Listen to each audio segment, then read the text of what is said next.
안녕하세요. 코인 랩소디 오늘도 여러분들과 함께하겠습니다. 본부장님 나와 계십니다. 안녕하세요. 네, 안녕하세요. 반갑습니다. 본부장님 화이팅 좀 해주십시오. 화이팅입니다. 약간 좀 힘이 아, 없으신데요. 그래요? 네. 네. 겸손한 거. 네. 알겠습니다. 네. 저희 오늘 또 저랑 같이 이야기 나눌 텐데요. 일단 주말 사이에 바이비트 해킹 사건이 있어서 제가 안 그래도 조금 네. 오늘 깊이 피한 있는 겁니까? 예? 제주가 좋은 것 같습니다. 예, 제주가 너무 좋아요. 그 깊이 있게 조금 네. 말씀을 드려야 될 것 같아가지고요. 오늘은 여러 뉴스를 다루기보다는 이쪽을 좀 중점적으로 좀 다뤄보도록 할게요. 이게 또 중요한 일이어서요. 일단 그 보시면은 이제 비트코인이 이렇게 이제 또 크게 낙폭이 생겼어요. 해킹 사건이 이제 들어오면서 9만 9만 4천 달러 선도 좀 넘어섰고요. 굉장히 큰 폭으로 좀 내려서서 근데 지금 반등은 했습니다. 근데 이제 그게 되게 조금 아이러니했던 게 그전에는 막 불장으로 가는 그런 시그널들이 있었거든요. 갑자기 막 오르는 거예요. 암호화폐 시장에서 비트코인도 그렇고 이더리움도 그렇고. 그래서 이제 많은 분들이 드디어 이제 다시 불장이 오는구나. 이거를 기대하고 계셨을 텐데 바로 꺾였습니다. 바로 이제 바이비트 해킹 사건 때문이었는데 일단 바이비트 거래소는요. 저도 이용을 하는 거래소예요. 그래서 제가 이제 바이비트로 이제 몇몇 알트코인을 삽니다. 왜냐면 이제 업비트에 상장 안 된 알트코인들이 있어서 이제 저도 이제 소액을 이제 투자를 할 때 바이비트를 통해서 거래를 하고 그리고 실제로 그 바이비트 거래소에서 이제 저도 테더를 보관하고 있기도 하고 그리고 제가 업비트 사건을 겪으면서 한국 거래소가 좀 불안한 거죠. 그래서 그 자산을 좀 분배해 놓기도 했었습니다. 그래서 바이비트는 최근에 급부상하면서 세계적인 암호화폐 거래소로 올라오고 있는 거래소였어요. 물론 이제 바이낸스라는 거래소 대비해서는 당연히 그 점유율이 크진 않지만 근데 바이비트도 계속되는 이제 점유율을 확대해 나갔던 부분입니다. 그래서 정말 깜짝 놀랐고요. 저도 이제 제 계좌를 빠르게 봤죠. 근데 그때 일시적으로 또 많은 투자자분들이 바이비트 쪽으로 이제 자금을 빼는 모습도 확인이 됐는데 그래도 지금 바이비트에서 대처를 잘 하고 있다는 평가가 많아요. 그래서 고객 자금은 문제없이 출금이 현재는 진행이 되고 있고 제가 알기로 일시적으로 좀 지연이 됐었던 걸로 알고 있어요. 그래서 그 출금은 이제 문제없이 되고 있고 저는 참고로 출금은 안 했습니다. 그래서 계속 이제 제가 가지고 있는 또 일부의 물량은 바이비트에 계속 있는 상황이라서 저도 이제 요 해킹 사건을 보고 정말 깜짝 놀랐습니다. 근데 이더리움이 그래도 잘 지지를 해줬어요. 사실 이더리움도 여기 보이시면 이렇게 떨어진 거 보이시죠? 많이 이제 하락을 했다가 이제 반등을 해줬는데 사실 이더리움이요. 여기 보시면 아시겠지만 2,800달러 선까지 다시 올라왔었다가 여기 해킹 사건 겪으면서거든요. 이 차트 보시면은 겪으면서 완전 밀렸다가 다시 한 절반 좀 못 미치게 반등을 해주고 있는데 그래도 2,700달러 선을 유지를 해주고 있고요. XRP도 좀 많이 그래도 타격을 받았고 전반적으로 시장이 좀 많이 타격을 받았어요. 밈코인도 떨어졌고. 근데 일단 그래도 어느 정도 정리가 좀 되면서 시장이 전반적으로 좀 올라오기는 했었는데요. 이 바이비트 해킹 사건이 또 시장에 의미하는 바가 무엇인지 우리가 좀 알아봐야 될 것 같고요. 공포 탐욕 지수는 아이러니하게도 바이비트 해킹 사건 있기 전보다 올라왔습니다. 그러니까 조금 더 탐욕과 가까워졌다고 볼 수가 있죠. 그런 부분들 같이 짚어보면 좋을 것 같습니다. 일단은 저랑 같이 또 이야기를 좀 나눠보도록 할게요. 바이비트 이제 해킹 사건 요거는 어떤 거냐면 제가 이따가 설명을 드릴 건데 이 해커가 어떻게 자금을 세탁을 하는지 그 과정을 나타내는 이제 자료인데 좀 어지러우실 수 있어서 하나하나 타임라인부터 말씀을 드릴게요. 바이비트가 14억 6천만 달러 규모의 코인을 해킹으로 탈취를 당하면서 암호화폐 업계에 충격을 줬습니다. 지금까지 단일 사건 대비한 해킹 사건으로는 역대 최대 규모입니다. 그래서 시장에서 굉장히 우려가 많았죠. 그리고 일단 이 21일 날 그 일이 일어났어요. 그래서 해킹으로 거래소에 보관 중이던 암호화폐가 유출됐다라고 이야기를 했고요. 이후에 공개된 내용을 보면은 이더리움이 굉장히 많이 해킹을 당했어요. 그래서 이더리움 쪽으로의 낙폭이 크지 않을까 그렇게 이제 많은 분들이 예상을 했었는데요.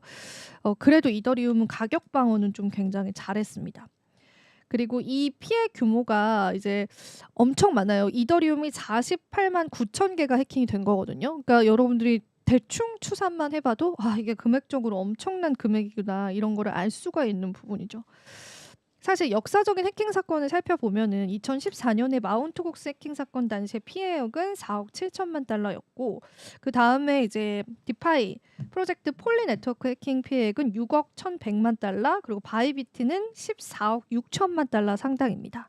그러니까 역대 최대 단일 피해로는 가장 큰 규모다라고 보면 되고요. 14억 달러가 넘게 해킹이 됐어요. 그리고 이번 해킹의 이제 배후로는 북한의 해킹 조직인 라자루스가 주목이 되고 있는데요. 이 블록체인 탐정 활동을 하고 있는 잭 XBT 같은 경우에는 라자루스 그룹이 얼마 전에 바이비트에서 해킹한 일부 자금을 페맥스 해킹 사건의 자금과 온체인에서 직접 연결해서 두 사건의 최초 도난 주소에서 자금을 혼합했다고 했습니다. 그러니까 이 해킹 조직이 이 바이비트 거를 해킹하기 전에 다른 곳에서도 해킹을 했어요. 근데 이 자금을 모아서 이렇게 혼합을 시킨 정황까지도 확인이 됐다고 합니다. 그래서 바이비트 해킹 사건을 조사한 결과 과거보다 수법이 조금 더 정교해진 것으로 전해졌고요. 해킹 그룹 같은 경우에는 소셜 엔지니어링을 이용해서 한 명의 서명자를 속였다. 그리고 악성 컨트롤을 시행했다라고 하는데 이게 중요한 거는 이 콜드 월렛이라고 해서 이제 우리가 암호화폐 보관을 할 때 거래소에도 보관을 하지만 이 콜드 월렛이라는 곳에 보관을 하거든요. 근데 이 콜드 월렛은 거래소와 네트워크적으로 연결이 안 되어 있다 보니까 많은 분들이 굉장히 안전한 지갑이다라고 이야기를 하고 암호화폐를 더 안전하게 보관하기 위한 방법으로 콜드 월렛을 많이 채택을 하고 있습니다. 근데 중요한 거는 이 콜드 월렛에서 해킹을 했다라는 거예요. 그래서 이제 시장에서 업계에서는 이제 콜드 월렛도 안전하지 않구나 이런 이야기들이 좀 시장에 나오고 있고요. 그리고 실제로 이게 어떤 연유에서 해킹이 일어났느냐 자세히 살펴보니까 우리가 이제 일정한 콜드 월렛 안에 이더리움을 두고 있잖아요. 근데 그 이더리움을 뭐 내가 매도를 하거나 혹은 일부 뭐 거래소에 가지고 있다가 적정한 가격에 이제 매도를 해야지라는 생각이 들어서 이거를 이제 거래소로 옮깁니다. 근데 이 콜드 월렛에 있는 물량을 거래소로 옮기는데 그 거래소로 옮기는 과정에서 해킹을 한 거예요. 그래서 그 인터페이스라든지 그 바이비트와 굉장히 유사한 그런 이제 거래소처럼 보이는 거를 이제 해커들이 만들었고 그 콜드 월렛에서 거래소로 옮기는 과정에서 좀 해킹이 일어났다라고 보면 될 것 같고요. 다중 서명을 가지고 있는 콜드 스토리지 솔루션에서 대규모 암호화폐를 훔칠 수 있는 패턴이 있다라고 지적하기도 했습니다. 그리고 굉장히 무서운 것은 피해 거래소가 다른 다중 서명 솔루션 공급업체와 협업을 했다라는 점이다. 그리고 이 북한의 그런 해킹 능력이 정말 어마어마하다라고 그렇게 보고 있습니다. 안심했던 콜드 월렛이 핫 월렛과 연결되는 순간 해킹이 당한 거죠. 그래서 내가 아무리 이걸 콜드 월렛에 넣어놓고 잘 보관을 하고 있다라고 하더라도 이것을 이제 현금화하는 과정들을 막 겪으려고 내가 그거를 암호화폐 거래소로 이제 옮기는 과정에서의 해킹이 일어나는 거니까 사실상 이 콜드 월렛도 안전할 수 없다. 정말 사람과 사람이 만나서 P2P로 거래를 하지 않는 이상 이게 참 콜드 월렛의 의미가 있나? 이런 이야기들까지도 좀 시장에 나오게 됐습니다. 그리고 이제 해커 같은 경우에는 보통 이렇게 훔친 거를요. 언젠가는 매도를 해야 되잖아요. 근데 이제 아직까지 매도는 안 했어요. 그러니까 현금화 시키지는 않았는데 지금 테더로 바꾼 것까지는 확인이 됐다고 해요. 그래서 그 내용도 같이 한번 들어보면 좋을 것 같은데 지금 그래서 바이비트에서는요. 탈취된 물량을 되찾는 이에게 2,004억 원의 포상금을 제공을 하겠다. 이런 공지사항이 또 올라왔습니다. 그래서 해킹의 가해 유력 용의자로 지목된 이들의 월렛 주소를 아예 공개를 했습니다. 이 주소에 우리 바이비트를 통해서 해킹된 암호화폐가 들어있을 것이다. 그렇게 이야기를 했고요.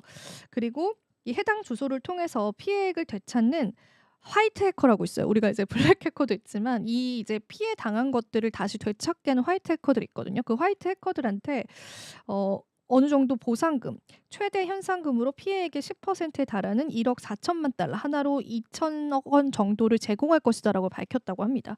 그래서 이렇게 바이비트 측에서 계속 이제 이걸 찾으려는 노력을 하고 있고 사실 많은 분들이 이 바이비트 해킹 사건을 또 FTX 파산 사건이랑도 많이 비교를 하시더라고요. 근데 이제 명백히 좀 다른 거는 FTX 이제 파산 사건은 그 CEO가 고객들의 예치금을 가지고 고객들이 원하지 않은 방향으로 사용을 하고 손실을 보고 이랬던 사건이고 바이비트는 한마디로 좀 당한 거죠. 근데 이제 이 부분을 복구하기 위해서 바이비트 측에서도 계속 이제 노력을 좀 빠르게 하고 굉장히 신속하게 하고 있는 게 확인이 되고 있고 실제로 바이비트 이제 지금 이 사건이 있고 나서 업계 최고의 사람들과 조직들한테 엄청난 지원을 받고 있다라고 해요. 그래서 예를 들면 이제 화이트 해커들이 바이비트의 이런 손실된 암호화폐를 다시 복구하기 위해서 굉장히 많이 노력을 하고 있는 상황이고 그리고 지금 또 한 가지 이제 내용이 나온 게 바이비트의 해킹 배후가 최근에 발생한 솔라나 밈코인 사기와의 연관성을 갖고 있다라는 의혹도 제기가 됐다라고 합니다.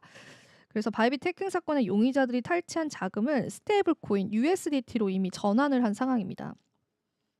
그래서 USDC로 이미 스테이블 코인으로 그거를 이제 전환을 했고 그리고 이는 솔라나 기반의 월렛으로 이체가 됐다라고 했습니다. 그래서 이 주장에 따르면은 이 USDC를 이체한 솔라나 기반의 월렛들 중 다수가 최근에 밈코인 사기와 또 연관이 되어 있는 월렛인 것으로 밝혀졌다고 합니다.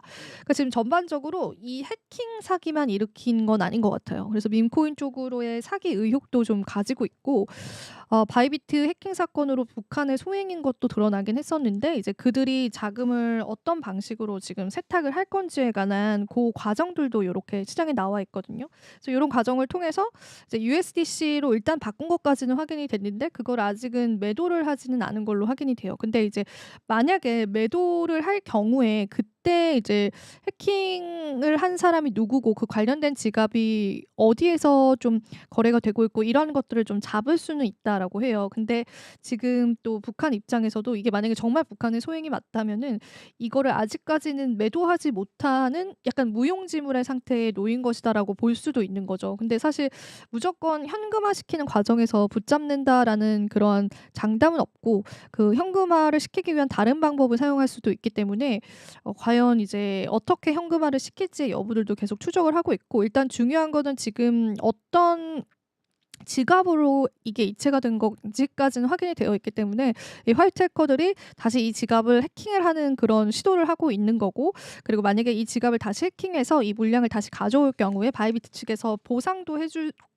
그런 의향이 있다라고 이제 공문을 내렸기 때문에 이제 이 부분도 여러분들 관전 포인트로 계속 보시면 좋을 것 같습니다. 근데 이제 바이비트는 이제 대응을 굉장히 잘했는데 바이낸스의 CEO인 창펑 자오는 북한의 이런 해킹 기술에 굉장히 이번에 놀랐다라고 합니다. 그래서 생각보다 이전보다 더 정교해진 그런 해킹 기술력을 가지고 있다라고 해서 이게 좀 암호화폐 시장에 관해서 우리가 잘 알고 있는 이 블록체인 시스템, 콜드월렛 시스템 이게 과연 이제 보안에 정말 안전한 것인가 이런 의문점들이 제기가 되고 있는 것 같고 또 얼마 전에 양자 컴퓨터 개발되면서 이런 블록체인 보안에 관해서도 이야기가 좀 나왔던 부분이 있거든요. 그래서 업계에서는 굉장히 이 부분을 좀 큰일로 생각을 하고 이게 빨리 좀 해결이 될 수 있도록 업계적인 차원에서의 노력도 좀 하는 것 같습니다. 그래서 이게 해프닝이긴 하지만은 그래도 이게 가격에 엄청난 무너짐을 주지는 않았다. 그게 지금 현재의 팩트인 것 같은데 그래도 시장에서 여전히 좀 악재로 완전히 해소된 리스크는 아니기 때문에 여러분들이 좀 리스크로 좀 가져가 보시면 좋겠습니다. 그리고 여기 보시면은 이제 로건체인에 따르면 바이비트가 이제 라자루스 그룹에 의해서 도난당한 14억 달러 중에 약 88%에 해당하는 44만 6,870의 이더를 대출해서 대규모 투자금, 예치금, 직접 매입 등을 통해서 확보를 했다고 합니다. 그래서 이 중에 바이비트에 관련된 지갑 주소 같은 경우에는 암호화폐 투자 기업으로부터 장외 거래 방식으로 15만 7,660의 이더를 매입한 것으로 확인이 됐다고 합니다. 그러니까 일단은 바이비트 측에서 이 해킹당한 자산들을 조금 메우고 있기는 합니다. 근데 직접 매입보다는요, 이제 대출 그런 방법들을 통해서 지금 이더리움 해킹당한 부분들을 메우고 있다라고 보고요. 그리고 일단 보증 감사 업체인 해큰 같은 경우에는 바이비트의 보유 자산이 여전히 부채를 초과하고 있고 사용자 자금은 완전히 뒷받침되고 있다라고 평가를 했고요. 바이비트의 총 자산 규모는 109억 달러 수준이다라고 이야기를 했습니다. 그러니까 사실은 우리가 준비금 증명이라는 걸 하는 이유가 이제 FTX 사태 때도 그렇지만 고객들의 암호화폐 자금이 지금 당장 이제 많은 그러니까 이 거래소를 이용하는 100%의 고객들이 그걸 현금화시켰을 때 너네가 그걸 현금으로 내어줄 그 돈이 있느냐 이게 좀 암호화폐 거래소에서는 중요한 요인이었거든요. 그러니까 워낙 거래소 신뢰도가 좀 없다라는 인식이 있다 보니까 근데 그런 부분들을 이제 바이비트가 잘 해결은 해 나가고 있는 것 같습니다. 참고로 바이낸스 같은 경우에는 준비금 100% 증명에 관해서 또 여러 번 언급을 하기도 했기 때문에요. 바이비트 또 저처럼 사용하시는 이 해외 거래소 사용하시는 분들께서는 이 바이비트가 실제로 가지고 있는 그 자금에 관해서도 계속 보셔야 될 것 같아요. 그래서 내가 지금 매도를 하고 현금화시키거나 다른 거래소로 이체할 때 얘네가 충분히 그걸 뒷받침할 수 있는 그런 예산이 있는지를 보셔야 될 것 같고 그리고 이제 계속 바이비트 쪽으로 안 좋은 이야기가 생기면 우리가 제일 두려워하는 게 뭡니까? 뱅크런이라는 사태가 일어날 수 있거든요. 그때 바이비트가 대처를 할 수 있는가 그런 능력을 봐야 되기 때문에 이 해킹 사건과는 별개로 우리 투자자 입장에서는 그런 부분들 좀 집중적으로 생각을 하시면서 시장 대응을 해 나가셔야 될 것 같습니다. 아무튼 시장에서 굉장히 가슴 철렁하는 그런 순간이었고 저도 바이비트 이용하는 이용자로서 빨리 이제 내 자산을 빼야 되나 이런 고민도 하긴 했었는데 저는 일단은 계속 이제 바이비트를 이용을 하고는 있습니다. 제가 또 추가적인 내용 나오면은 같이 좀 다뤄드리도록 할게요. 또 오늘 또 바이비트 이야기를 너무 많이 했는데요. 일단 도지코인 이야기 또 마지막으로 한 번만 해드릴게요. 이 도지코인의 네트워크 활동이 좀 크게 감소를 했다라고 합니다. 이제 암호화폐 시장에서 네트워크 활동이다라고 하는 거는 어찌 보면 이제 거래량 측면으로도 해석을 할 수 있는 부분이에요. 얼만큼 이제 시장에 관심도가 많은지. 그래서 이제 도지코인의 거래가 하루에 66건으로 감소했다고 밝혔고요. 여기 보시면 이제 감소된 폭이 보일 거예요. 근데 그와 맞춰서 도지코인의 가격도 조금 지지부진한 그런 흐름들도 계속 나와주고 있거든요. 그래서 이제 도지코인, 밈코인 같은 것도 여러분들이 또 새롭게 투자를 하시려고 한다면은 요런 거래량적인 측면들도 보시면서 같이 좀 유의를 해보셔야 될 것 같습니다. 자, 그리고 마지막으로 이제 포트녹스 금 이야기를 좀 나눠볼게요. 이거 제가 예전에도 일론 머스크가 포트녹스에 있는 금 이제 미국 정부가 보유 중인 금이 도난당했다 이런 음모론 때문에 자기가 직접 가서 조사를 하겠다 이런 이야기를 했다고 전해드렸잖아요. 근데 이제 기요사크가 이제 트럼프 대통령이 포트녹스에 금이 없다는 사실을 발견한다면은 경제는 붕괴하고 달러화는 폭락하고 세계는 혼란에 빠질 것이다 이런 이야기를 했습니다. 그런데 이 인물 자체는 워낙 이제 말하시는 걸 좋아하시는 분이긴 해요. 이런저런 경고 메시지를 많이 이제 이야기를 하시는 분인데 트럼프 대통령이 최근에 연설에서 일론 머스크와 함께 포트녹스를 내가 방문을 해서 금 보유 여부를 확인을 하겠다라고 언급을 또 하기도 했습니다. 일론 머스크도 이 부분을 계속 주장을 하고 있고 공화당 측에서도 이런 행보를 굉장히 찬성하는 입장이거든요. 근데 이게 기사가 좀 잘못된 게 전 대통령이라고 되어 있네요. 이건 현 대통령입니다. 그리고 이제 포트녹스에 금이 없을 가능성에 대비해서 대체 자산을 보유해야 한다 이렇게 이야기를 하고 있고 사실 이제 미국 정부가 보유하고 있는 금 양이 상당하잖아요. 그리고 지금 금 가격이 사상 최고가를 달성하고 있는데 만약에 미국 정부에서 이걸 도난당했다라는 게 확인시 될 경우에 뭐 세계 경제가 흔들릴 수 있다 이런 이야기들이 좀 시장에 나왔다라고 보시면 될 것 같습니다. 그리고 이제 경제 불안정에 대한 방어 수단으로 신문 자산을 계속 강조해 왔던 부분도 있어가지고요. 미 달러의 붕괴 가능성을 경고를 하면서 사람들이 여기에 대비를 해야 한다고 촉구하기도 했습니다. 근데 제가 앞서서도 언급을 해드렸지만 이런 달러 붕괴 가능성에 관해서 트럼프도 약간의 인지를 하고 있기 때문에 지금 스테이블 코인 쪽으로의 굉장히 많은 힘을 싣고 있거든요. 그 연결고리도 제가 이전에 설명해 드린 바도 있기 때문에 같은 맥락에서 여러분들 좀 지켜보시면 좋겠습니다. 자, 이렇게 해서 마지막 소식 전해드렸고요. 제가 또 오늘 너무 많이 터진 것 같은데요, 본부장님. 많이 떠들지 않았습니다. 포트녹스는 사실은 네. 뭐그 음모론 아닙니까? 그게? 음모론이죠. 사실은 그 그쵸. 문만 여는데 한 100시간 걸린다고. 그런가요? 저 그건 몰랐어요. 사실 포트녹스만큼 그러니까 음. 뭐 미국의 말처럼 포트녹스만큼 안전한 그러니까 그 비유법이죠. 포트녹스처럼 안전한 곳은 없다라는 그런 비유법도 있을 정도로 되게 안전하고요. 사실은 보유량이 이제 8,000톤 정도인데 사실은 이제 지금 한 2,000톤 정도가 보유돼 있을 정도로 안전하다고 하는데 최근에 금값이 너무 뛰다 보니까 이 두 분이 퍼포먼스를 좋아하시잖아요. 그분들이 포트녹스가 그래서 이제 화제가 되고 있는데 미국은 뭐든지 좀 보유를 많이 하고 있는 편입니다. 석유도 사실은 쓸 거 이상으로 보유를 석유도 많이 가지고 네, 있어요. 기본적으로 네. 이제 필요 이상을 많이 보유하고 자원을 많이 보유하고 넘칠 정도로 보유를 많이 하고 있고요. 전 세계 많은 것들을 필요 이상을 많이 소비하고 많이 가지고 있고 그런 나라 중에 하나입니다. 사실 그래서 좀 어떻게 보면 좀 미울 정도로 많은 걸 소비하고 많은 걸 가지고 있고 필요해서 많이 가지고 있을 정도로 그런 나라입니다. 그래서 좀 나눠 쓰면 좋을 텐데 자원을 필요해서 많이 가지고 있습니다. 제가 볼 때. 멀리서 보면 그 반짝이고 열이 이렇게 빨간 나라가 미국이라고 합니다. 이게 멀리서 보면 그럴 정도 열을 많이 쓰고 있고요, 많이 소비하고 있는 그런 나라라고 합니다.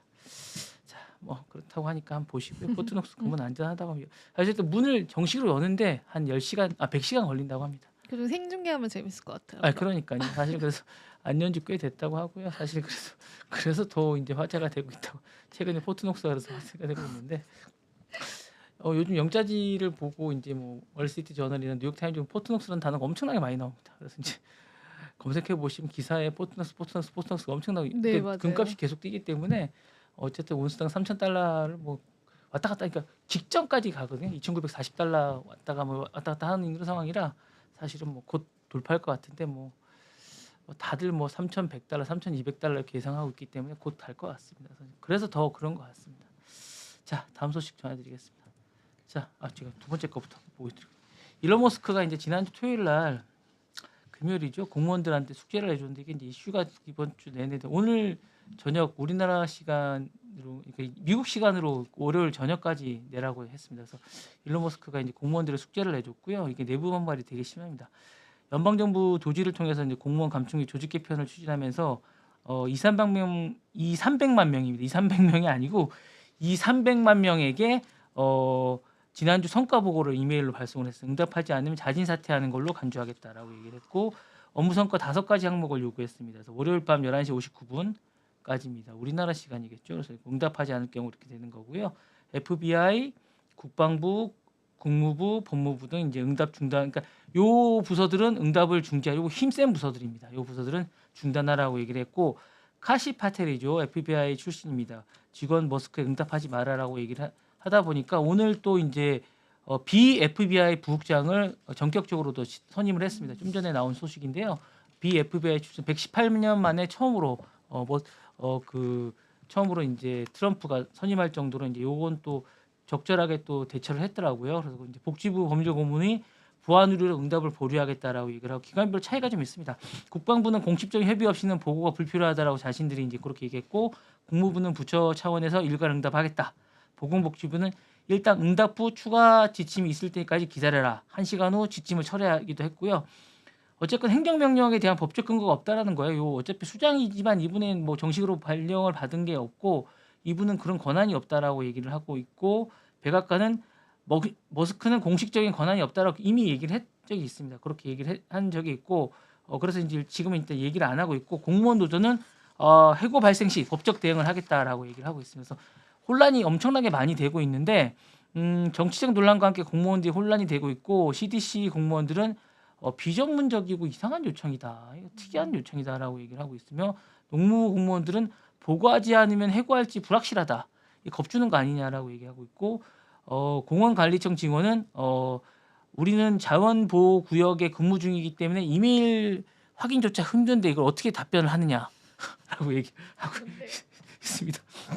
예, 이렇게 현실적인 네, 답을 하고 답변이네요. 이런 가운데 또 트럼프 대통령은 머스크를 두둔하며 이거보다 더 강경한 대처가 필요하다라고 얘기를 하면서 이제 SNS에 공무원이 비판하는 밈을 또 올렸다고 합니다.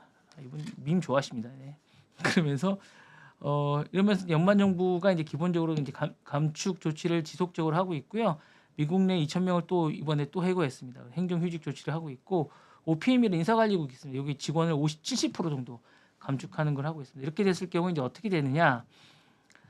혼란이 계속 이제 마비될지 모르겠어요. 이렇게 되고 있고 법적 정당성이나 행정 절차를 무시한 논란이고 공무원 대규모 해고나 가능성이 있고 제가 볼 때 이렇게 하는 이유가 제가 볼 때 일론 머스크가 하는 그 그록 3의 그 AI 정책을 약간 테스트를 하기 위한 게 아닌가라는 이런 생각도 듭니다. 저는 작은 정부나 이런 것들을 하기 위한 게 아닌가. 이거 테스트하려고 하는 것 같아요. 그래서 이런 것들이 아닌가라는 생각이 들고 있고 기본적으로 이제 안 갈 거면 나가라고 얘기했고 머스크한테 답장하지 말라고 이제 팽팽히 맞서고 있는 상황이면서 지금 어쨌든 공직 사회는 엄청난 혼란을 겪고 있는. 네. 대단하다. 예, 엄청난 혼란을 겪고 있고 머스크는 자기가 이제 많은 제가 볼 때는 일대 혼란입니다. 일대 혼란. 이렇게 일론 머스크가 이제 트럼프와 가까워지면서 이런 변화가 있을 줄 아무도 예상을 못했겠죠. 이런 어떤 나비 효과가 있을 줄. 괴물을 뽑았다. 이렇게 네, 생각할 아무도 수도 그분이 있겠네요. 100만 달러를 줄 때 음. 이런 것들이 올 줄은 아무도 몰랐겠죠. 본인들은. 예, 그래서 사실 이런 거 있을 줄 알았으면 절대 뽑지 않았었겠죠. 그러니까요. 네. 예. 그럴 것 같아요. 근데 이제 또 한쪽에서는 되게 좋아할지 몰라요. 너 이렇게 뭐 맨날 되게 공무원들이 이 일 처리가 되게 느립니다. 우리나라랑 다르게 공무원들이 뭐 하나 하면 2주, 3주, 한 달 걸립니다. 뭐 기다리세요. 뭐 이렇기 때문에 사실 어떻게 보면 박수 칠지도 모릅니다. 이분들. 그래서 너무 힘든데 이런 면에서는 이 일론 머스크의 지금 하는 것들이 어떻게 보면 쇄신이라고 할 수 있습니다. 그러니까 이거를 제3자 입장에서 보면 일반인들 입장에서 보면 공무원들에게 어떤 세기를 박는 정말 일을 좀 하라고 할 수 있는. 왜냐하면 이분들은 무조건 기다리라는 거예요. 예, 기다려. 다시 해와. 이런 식이거든요.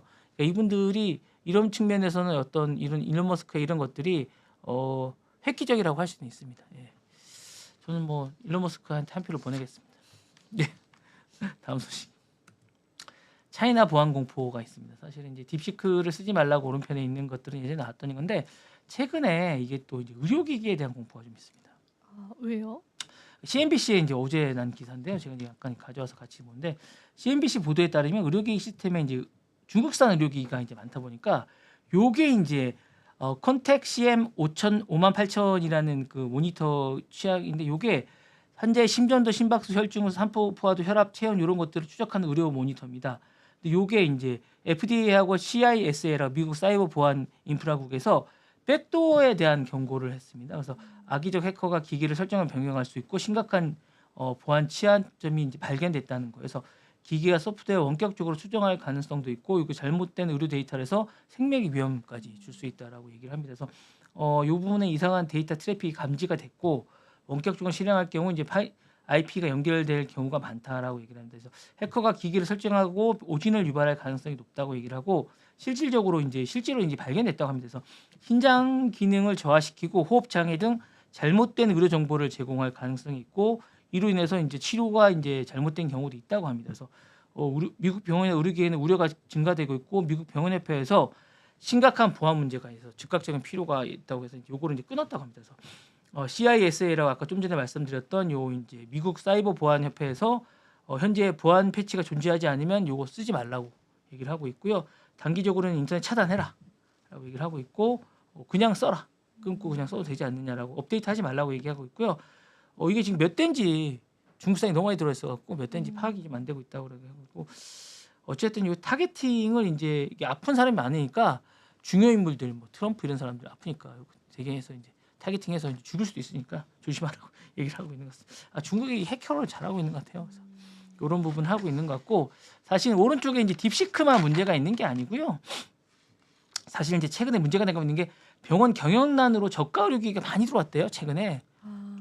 그러니까 이게 사실은 미국이 사실은 생각보다 병원들이 어렵습니다. 그래서 어려워서 많이 들어가고 있는데 이런 경우가 많고 사실은 이제 틱톡이나 TP 링크라고 이제 공유기기가 많은데 이런 것들로 인해서 이제 해킹하는 경우가 많아서 이제 이런 부분이 좀 위험하기 때문에 이런 부분에서 이제 주의를 해달라고 얘기를 하고 있고요.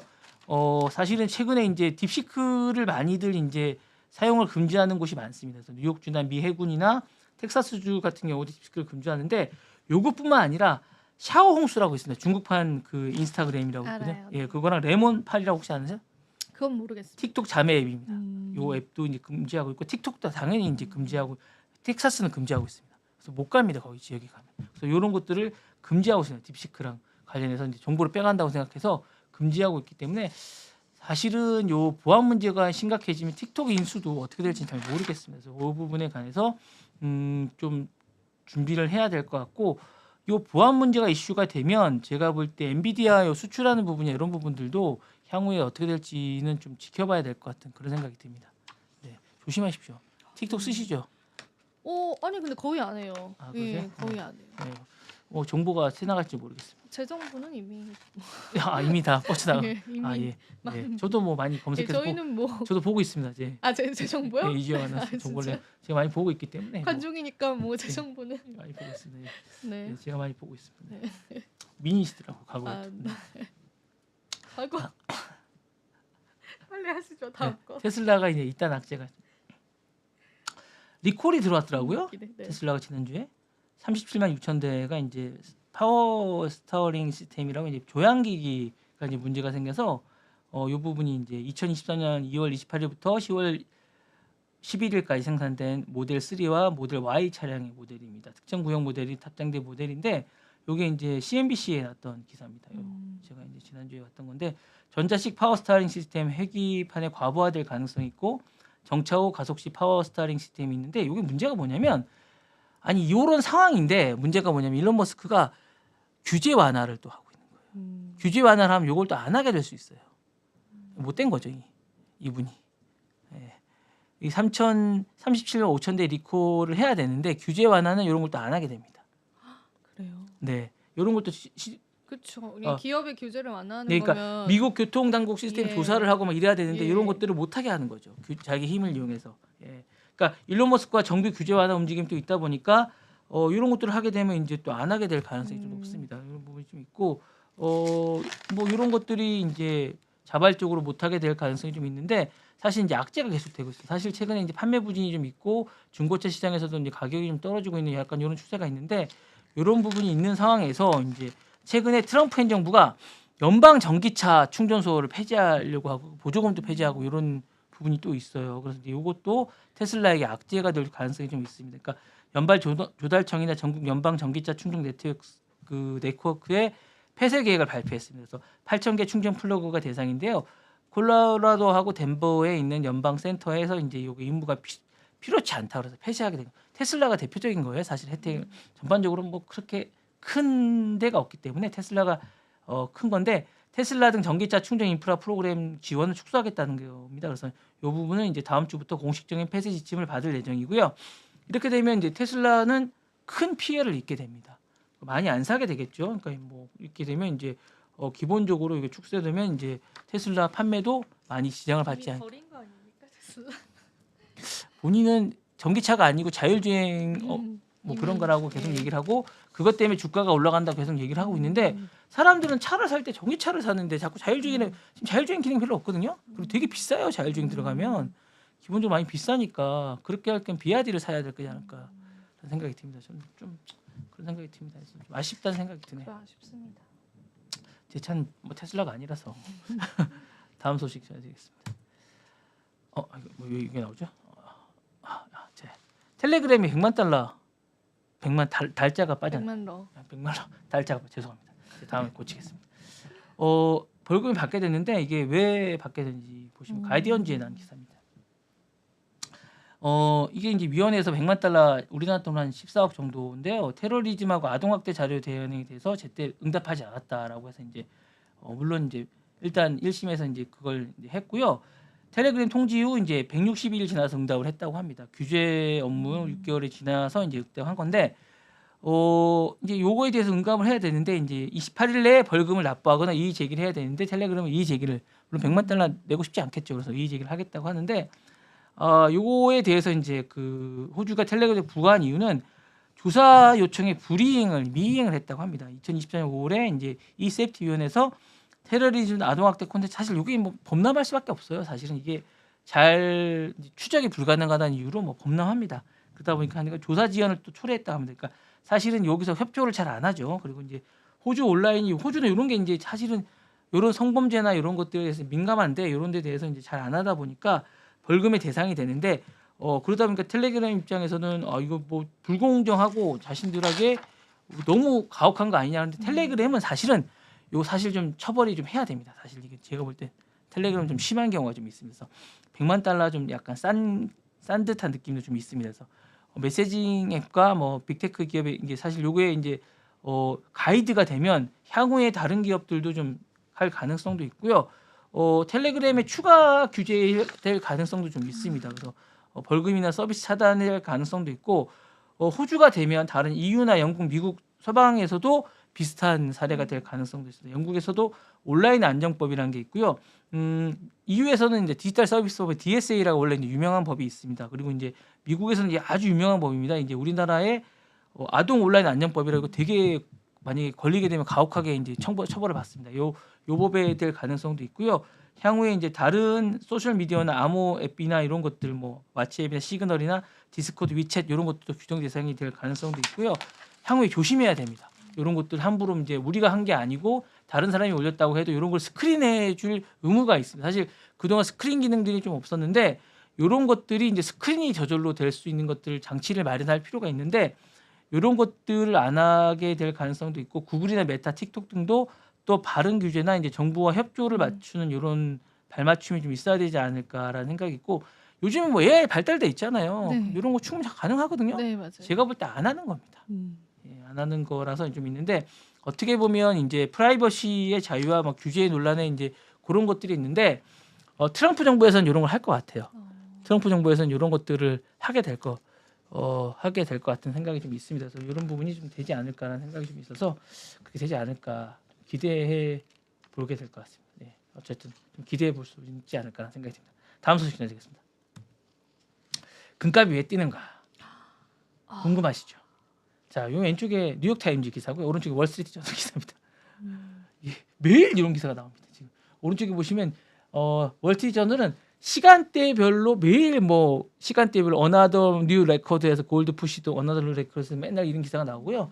뉴욕 타임즈는 이렇게 해서 뭐 기획 기사로 이제 왜 이렇게 기록을 갱신하게 되는가라는 기사가 나오고 있습니다. 그래서 뭐 최근 금값 동향을 보면 국제 금값이 3,000달러를 이제 돌파를 임박하기 2020년 말 2,500달러에서 2,600달러를 이제 했던 게 이제 뭐 이렇게 됐고 최근 달러 강세도 불과 금값이 동반 상승하고 이거 특이한 거 왜냐면 안전자산에 대한 건 금값이 달러가 이제 약세가 되거나 이러면 이제 금값이 반대가 돼야 되는데 이게 특이한 현상이거든요. 강달러에서 금값은 약간 이상한 이건 현상. 특이한 행사. 예, 이럴 경우 이제 이게 사실 이제 각국 중앙은행이나 신흥국, 특히 중국이나 인도 티레키에가 왜 이런지 모르겠어요. 트리키 대통령 독재 국가인데 여기분이 폴란드도 특이해. 폴란드 제가 볼 때 전쟁의 영향이 큰 거지. 튀르키예는 인플레이션. 아 그런가요? 화폐 가치가 엄청 낮아졌어요. 폴란드도 제가 볼 때 이 접경 지역이라는 것 같아요. 전쟁 접경 지역이라는 것 같아요. 대규모 금 매입이 주요 원인이라고 합니다. 그리고 이제 최근에 올해 들어서만 이제 12% 상반기에 12%고 작년 대비해서 27%. S&P 500보다 많이 올랐대요. 많이 오르고. 뉴욕 선물 시장하고 이제 요게 제일 중요해요. 런던에서 금을 사서 뉴욕 가서 팔면 이익이래요. 네, 맞아요. 그 차액이 네. 그래서 다 돈이 미국으로 몰린대잖아요. 그래서 이제 중요한 건 네. 여기서 여기로 옮기는 게 쉬운 일이 아니래요. 아, 쉽지 않겠죠. 그게 장난 아니라는 거예요. 이게 쉽지 않겠죠. 예, 요게 요 비용이 장난 아니랍니다. 네. 예, 여기 비용이 장난 아니라서 런던 금고에서 금 인출을 해서 뉴욕 금고까지 가는 요 비용이 장난 아니라서 이게 비싸답니다. 네, 예. 안 됩니다. 예, 요게 네. 그리고 이제 트럼프 대통령의 한마디가 또 이 포트녹스 발언, 아까 얘기했던 그 그것 발언이 때문에, 맞아요. 또 엄청 화제가 됐답니다. 예, 포트녹스라는 단어를 모르던 분도 다 알게 되는, 예, 삼척 동자도 이제 알게 되는 맞아요. 그런 시대가 됐습니다. 그래서 그리고 이제 신흥국들이 아까 얘기했던 그런 부분이 있고 중국이 또 뭘 하면 이게 중국 엄청 사요 그. 그러니까 중국이 문제예요. 중국이 뭐 중국은 얼마 전에 엄청 무슨 금냄비로 뭐 끓여 먹더라고요. 허거. 그러니까 중국이 뭘 하면 중국이 뭘 사잖아요. 뭐 중국이 만약에 뭘 또 하나 뭐 우유를 먹는다 이러면 분유값이 확 뛰고 막 이러잖아요. 그러니까 중국이 뭘 사서 또 문제예요. 그리고 이제 보호관세도 문제입니다. 보호관세도 문제고요. 인플레이션에 대한 것들이 문제. 인도도 문제예요. 인도도 문제예요. 인도도. 아, 인도도요? 예, 인도도 금은 수입 관세를 인하시키면 대규모 금괴가 유입되고 있다고 합니다. 그리고 힌두교 요것도 문제입니다. 이게 뉴욕 타임즈에 난 건데 힌두교 최대 명절인 디왈리 축제가 있습니다. 10월, 11월. 요때 귀금속이 수요가 급증하는 인구가 많잖아요. 귀금속이 하고 이러다 보니까 이제 원체 하고 있고 그러면 어떻게 될 거냐? 전체적으로 이제 하고 있고 이제 금 이동이 하고 있는데 이제 이게 금이 어떻게 이동하냐면 영국에서 스위스로 재가공이 됩니다. 그리고 이제 미국으로 하는데 이게 병목 현상이 되면서 금가격이 또 뛰고 있습니다. 이게 재가공이 된 다음에 이게 바로 가는 게 아니고요. 이게 영국에서 이제 금을 찾은 다음에 스위스로 재가공이 된 다음에 미국으로 가거든요. 요 타이밍에 금이 또 뜁니다. 그러면서 이렇게 되는 거고요. 사실 이렇게 되면서 이제 되는 거고 전반적으로 이제 골드만삭스는 3,100달러 정도로 얘기하고 있고 다른 데는 3,200달러 정도로 하고 있으면서 그럼 어떻게 될 거냐? 뭐 다들 좀 떨어진다고 생각하는데 제가 볼 때는 당분간 떨어질 것 같지 않습니다. 이게 당분간 떨어질 것 같지 않고 계속 올라갈 것 같다라고 생각해서 이제 할 것 같고요. 갖고 계세요. 제가 볼 때는 괜찮을 것 같으니까 사기는 좀 위험한 것 같고 비싸서 제가 이 옛날 돌반지 할 때는 이게 5만 원 시대였는데 지금 지금 돌반지를 60만 원 넘어요. 못 줄 것 같아요. 예, 못 예. 줍니다. 네. 예. 돌반지 테크 하던 시대가 있었는데 정말 그 시대가 있었는데 안타깝습니다. 네. 자 마지막 소식입니다. 더 유두 이코노믹. 이런 단어 혹시 아시나요? How do you do? 이게 뭐냐면 여러분들 이제 이거 많이들 하실 거예요. 그 맥도날드 가셔도 이렇게 뚝뚝 누르시고 직접 하시고 키오스크 이런 게 예. 이제 미국에서 만든 단어입니다. 더 유두 이코노믹. 그러니까 직접 하는 거죠. 직접 본인이 직접 모든 걸 다 자동화 시대 이런 걸 기술 발전과 자동화로 인해 개인이 스스로 해야 되는 요의 경제를 이렇게 하는 거를 이제 하는 겁니다. 이게 사실은 이제 AI가 발달되면서 이렇게 더 많은 자유를 하지만 더 많은 부담이 되는 요 시대를 유두 이코노믹 시대라고 하는 겁니다. 그래서 기술 발전과 자동화는 개인이 스스로 해야 되는 일이 증가하고 있고 셀프 서비스가 확장되고 셀프 체크아웃, 온라인 쇼핑, QR 코드, 고객 서비스 대체하는 요런 시대가 됐다라고 하고 전통적인 편리한 서비스 시대가 이제 된 거죠. 팩트 체크 대신에 뭐 이런 시대가 됐는데 소비자가 직접 체크해야 되는 일이 너무 많습니다. 금융, 주식 거래나 연금 관리, 교통 직접 주요하죠. 우리가 항공 체크인, 호텔 체크인도 직접 해야 돼요. 쇼핑도 이제 뭐 우리가 다 셀프로 하잖아요. 이제 다 시켜요. 우리 전부 다. 귀찮아 죽겠어요. 결제도 QR로 다 해야 되죠. 현금도 다 써야 되죠. 뭐 요즘에 뭐 외국 나갈 때 GLS라고 QR로 다 하더라고요. 아 그래요? 그건 네. 몰랐어요. 다 뭐 태국 가도 다 본인이 직접 GLS라고 그 태국조차도 그걸 다 해요. 수수료도 제가 또 다 내요. 귀찮아 죽겠어요. 그리고 더 많은 요구가 이게 사실 무급으로 우리가 노동을 지불하면서도 우리가 다 또 수수료 내요. 뭡니까 이게? 예. 근데 사실 기존으로 돌아가고 싶은데 돌아갈 수가 없어요. 그렇죠. 못 돌아가죠. 예, 못 돌아가요. 이게 네가 없으면 못 해요. 할아버지나 할머니 분들은 못 하세요. 너무 힘들어하세요. 그래서 이제 이런 게 이제 개인의 선택과 책임이 이제 또 이거 자기가 잘못하면 자기가 또 책임져야 돼요. 그러니까 만약에 주유소에서 자기가 휘발유를 넣느냐 경유를 넣느냐 해야 되는데 잘못 넣어도 자기 자기 책임을 지는 거예요. 예. 근데 사실 이제 중앙 집권에서 이제 벗어나는 거예요. 탈중앙 시대가 되는 거고 소규모 자유주의 철학과 유사한 겁니다. 개인의 권리가 확대되고 정부 역할의 축소가 되고 합리적인 법체계가 마련돼서 좋긴 하지만 이게 사실은 좀 약간 여러 가지 어려운 시대가 되고 여러 가지로 이제 뭐 힘든 시대가 되면서 각자가 되는 허와실이 좀 있습니다. 그래서 향후 전개는 이제 좀 더 이런 시대가 되지 않을까라는 생각이 들면서 이제 디지털도 그런 시대가 비트코인이나 이런 것들도 그렇게 되는 시대가 요와 같이 맞물려서 가는 것 같아요. 그래서 블록체인이나 AI 기술 발달되면서 점점 더 그렇게 되는 것 같고요.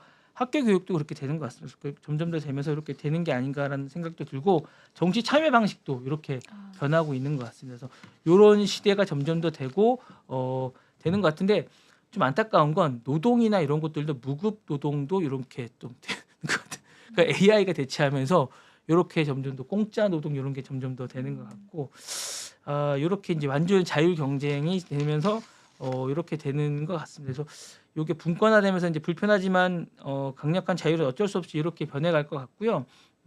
유두라는 것이 이제 유파워 시대가 좀 되는 것 같습니다. 그러니까 중앙 통제를 벗어나서 개인이 직접 선택하는 시대가 되는데 스스로 경제 결정하고 행동하는 시대가 되지만 자신의 방식대로 하면 잃을 게 없는 자유인 시대이지만 좀 자신이 좀 힘을 가지려면 좀 더 주체적으로 행동하면서 잘 해야 될 것 같은 그런 시대인 것 그만큼 같습니다. 책임도 많아지는 네. 시대입니다. 네, 잘 하셔야 된다고 잘. 이제 월스트리트 저널은 얘기하고 있습니다.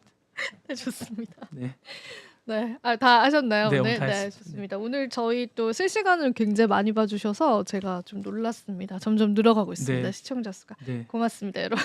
저희도 물러가 보도록 할게요. 네, 네. 시청해주신 여러분 고맙습니다. 감사합니다. 네.